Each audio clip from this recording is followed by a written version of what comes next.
Una ndidzokere shure, una ndidzokere shure ini,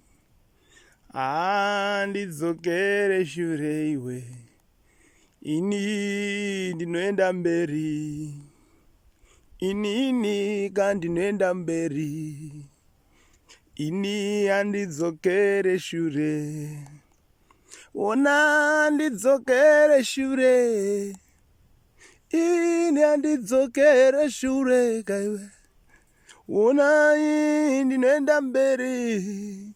Ndanichingoshawura kakuti iwe unenge uchidairawo paunenge uchiplaya ndishaura iwe uchidaira, tichingoimba tese mangwanani ano tichirumbidza Mwari pakadi apo. Kana wafarira taura something mucomment section, ongoisa like kako kuti zviite zvakanaka. Handiti ka, thank you very much, God bless you, love you all.